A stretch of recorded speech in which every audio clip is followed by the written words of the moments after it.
Namaskar and welcome at English Study. You will read about English literature in this channel.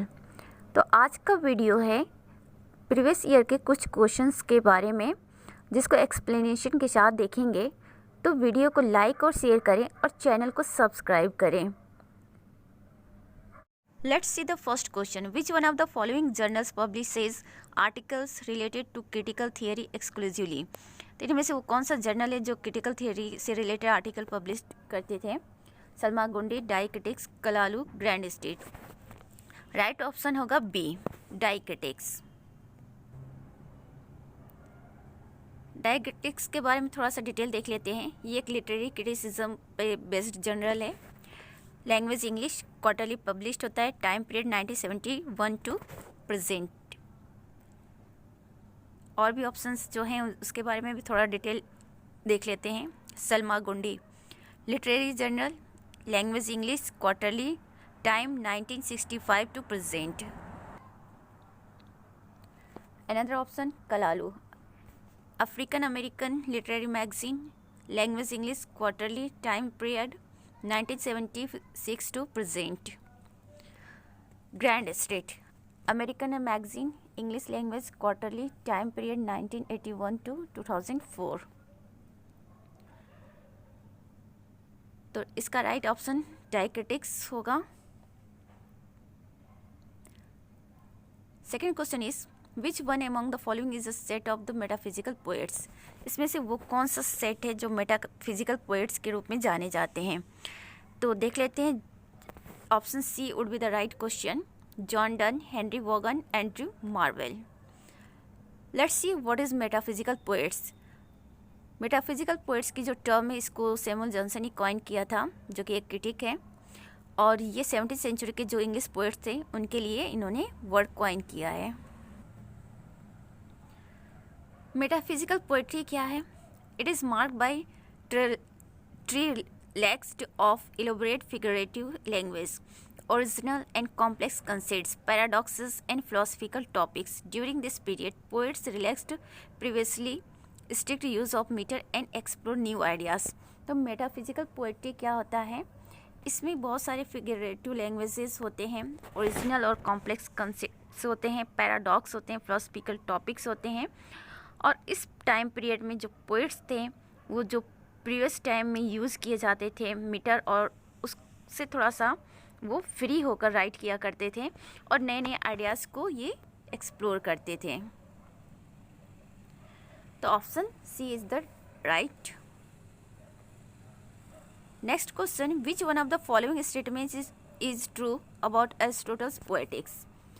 Aristotle की Poetics के बारे में कौन सी statement right है? तो देख लेते हैं क्या क्या स्टेटमेंट है।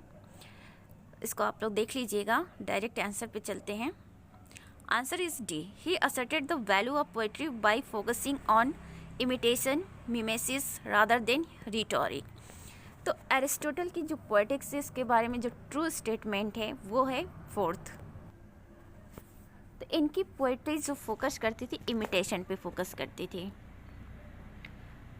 एरिस्टोटल्स पोएटिक्स, एरिस्टोटल्स की पोएटिक्स के बारे में थोड़ा सा डिटेल देख लेते हैं। It is the earliest surviving work of dramatic theory and first extant philosophical treatise to focus on literary theory. ये जो है सबसे शुरू के सर्वाइवल वर्क में से एक है। तो ये सबसे पुराना वर्क है ड्रामेटिक थियरी का और फर्स्ट एक्सटेंट फिलोसफिकल ट्रीटीज। तो पहला ये फिलोसफिकल ट्रीटीज भी है जो फोकस करता है किस चीज़ पे? लिटरेरी थियरी पे। Aristotle divide the art of poetry into verse, drama, comedy, tragedy, satire, play, lyric, poetry and epic.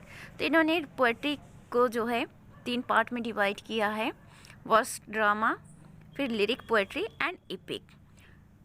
Verse drama में कॉमेडी, ट्रेजेडी, सटायर और सटायर प्ले आते हैं। They share the function of mimesis और imitation of life. तो इनकी जो poetics हैं वो मिमेसिस के फंक्शन को शेयर करते हैं, that is imitation of life. Next question is who said of the blank verse quoting an unnamed critic, that is in verse only to the eye, adding further that it has neither the easiness of prose nor the melody of numbers. तो ये बात किसने कहा है, इस quotation को किसने कहा है? तो let's see. Samuel Johnson is the right option here. थोड़ा डिटेल देख लेते हैं सैमुअल जॉनसन के बारे में। His pen name is doctor Johnson और ये क्रिटिक हैं। पेम्ब्रोक कॉलेज से इन्होंने स्टडी की थी, जो ऑक्सफोर्ड के अंतर्गत आता है।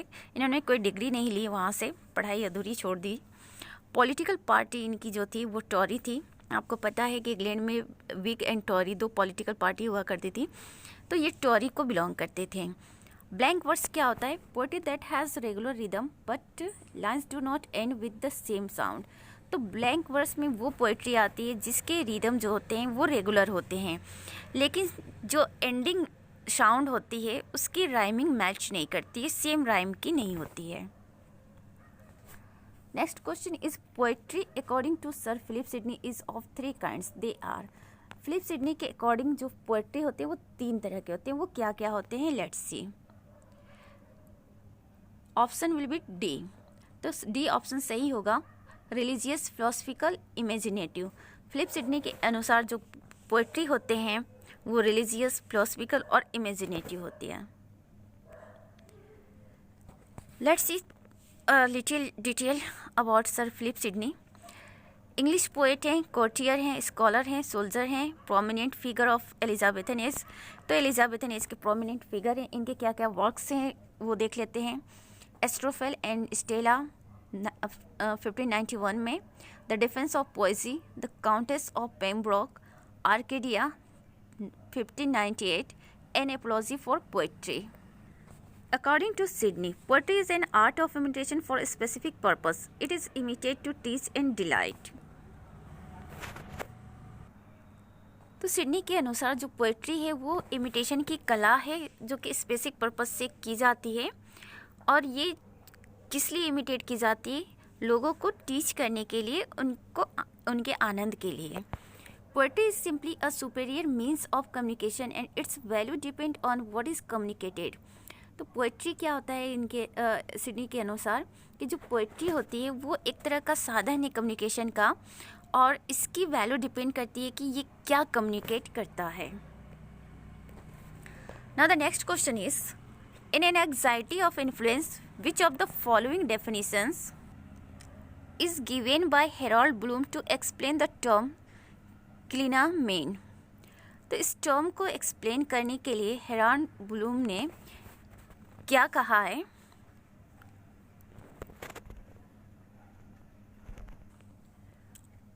Let's C.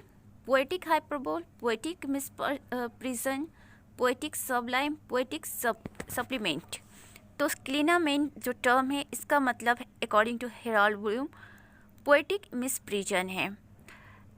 Anxiety of influence 1973 में ये वर्क पब्लिश हुआ था, और ये वर्क हेरोल्ड ब्लूम की है ऑन लिटरेरी क्रिटिसिज्म। तो इन्होंने लिटरेरी क्रिटिसिज्म में एंग्जाइटी ऑफ इन्फ्लुएंस लिखा था।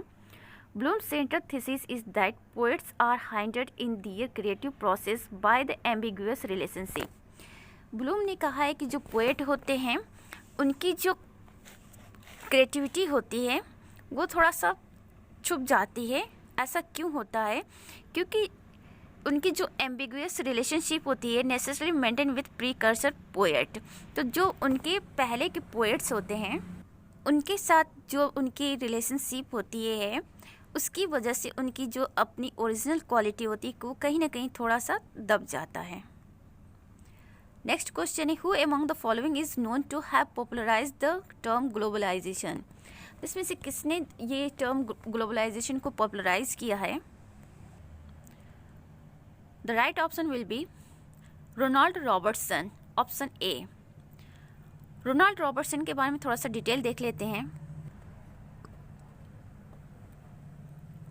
Ronald Robertson sociologist and theorist हैं ग्लोबलाइजेशन के। इन्होंने फोकस किया है phenomenological and psycho social approach पर। Next question, who among the following coined the dictum the medium is the message. तो इस डिक्टम को, the medium is the message को किसने कॉइन किया है? Raymond Williams, Erving Goffman, martial McLuhan, John फिस्क। तो option होगा मार्शल मैकलुहान। मार्शल मैकलुहान कौन है देख लेते हैं। He is Canadian philosopher of 20th century. तो इन्होंने ये टर्म कॉइन किया था, the medium of the message, global village, world wide web. ये सारे टर्म जो डिक्टम है इन्होंने ही कॉइन किया है। The next question is who among the following presented the concept of multi accentuality of the sign, saying that signs process an inner dialectical quality and evaluative accent. तो ये सारी चीज़ें जो हैं किसने कहा है कि जो multi accentuality of the sign है उसके बारे में कि ये इनर डायलेक्टिकल क्वालिटी है, ये बात इनमें से किसने कहा है। Let's see the right option. Right option will be Valentin Voloshinov. Valentin Voloshinov के बारे में देखते हैं। He is Russian linguist whose work has been influential in the field of literary theory and Marxist theory of ideology। तो इनके work जो थे वो प्रभावित थे किससे, लिटरेरी थियरी से, और जो मार्क्सिस्ट थियरी ऑफ आइडियोलॉजी है उससे प्रभावित थे वोलोसिनो के वर्क, और ये रशियन लिंग्विस्ट हैं। तो option will be D, Valentin वोलोसिनो।